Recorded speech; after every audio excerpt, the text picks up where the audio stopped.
Work ചെയ്യുന്ന ചേച്ചി പറഞ്ഞല്ലോ പ്രോട്ടീൻ പൗഡർ കഴിച്ചാൽ പിള്ളേരൊന്നും ഉണ്ടാവില്ല, നമ്മുടെ ശരീരത്തിനൊക്കെ കേടാണെന്ന്. ശരിയാണോ? സത്യം. ഞങ്ങൾ അതിലൊരു ഡിബേറ്റ് ഉണ്ടായി അത് പറഞ്ഞു. ഇതിന്റെ പിന്നിലുള്ള സത്യാവസ്ഥ ഞാൻ പറഞ്ഞത് കോമൺലി എല്ലാവർക്കും ഉള്ള ഒരു വലിയ തെറ്റിദ്ധാരണയാണിത്. അതായത് വേ പ്രോട്ടീൻ കഴിച്ചു കഴിഞ്ഞാൽ കുട്ടികളുണ്ടാകത്തില്ല, അതുപോലെ തന്നെ കിഡ്നി അടിച്ചു പോകും, ലിവർ അടിച്ചു പോകും എന്നൊക്കെ ഉള്ളൊരു തെറ്റിദ്ധാരണ എല്ലാവരുടെയും ഉണ്ട്.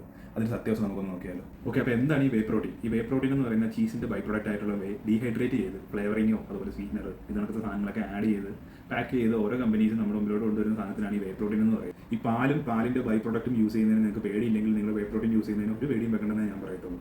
നമുക്കിനി ഈ വേ പ്രോട്ടീൻ്റെ ഇൻഗ്രീഡിയൻസ് ഒക്കെ നോക്കിയാലോ. ഓക്കെ, അപ്പോൾ ഇതിൻ്റെ അകത്ത് വേ പ്രോട്ടീൻ കോൺസെൻട്രേറ്റ് ഉണ്ട്, ഫ്ലേവറിംഗ് ഉണ്ട്, തിക്നർ ഉണ്ട്, എമൾസിഫയർ ഉണ്ട്, സ്വീറ്റ്നർ ഉണ്ട്. അപ്പം നിങ്ങൾ ശ്രദ്ധിക്കേണ്ട ഒരു കാര്യം എന്താണെന്ന് വെച്ച് കഴിഞ്ഞാൽ നിങ്ങൾ മേടിക്കുന്ന വേ പ്രോട്ടീൻ എപ്പോഴും ജെന്യൂൻ ആയിരിക്കണം. നമ്മുടെ നാട്ടിൽ കിട്ടുന്ന ലോക്കൽ ബ്രാൻഡൊക്കെ മേടിച്ച് യൂസ് ചെയ്യുന്നവർക്ക് അതിലുള്ള കെമിക്കൽസും കാര്യങ്ങളൊക്കെ കൊണ്ട് എന്തെങ്കിലും സൈഡ് എഫക്ട്സ് ഉണ്ടാവും, അങ്ങനെ എന്തെങ്കിലും ഉണ്ടാകാനൊക്കെ സാധ്യതയുണ്ട്. നിങ്ങൾ എപ്പോഴും പ്രോട്ടീൻ മേടിക്കുമ്പോൾ നല്ലൊരു ക്വാളിറ്റിയുള്ള വേ പ്രോട്ടീൻ നോക്കി മേടിക്കാൻ ശ്രദ്ധിക്കുക. ഓക്കെ, അപ്പോൾ ഇതുപോലെയുള്ള ഇൻഫോർമേറ്റീവ് വീഡിയോസിനായിട്ട് ഫോളോ ചെയ്ത് കൂടി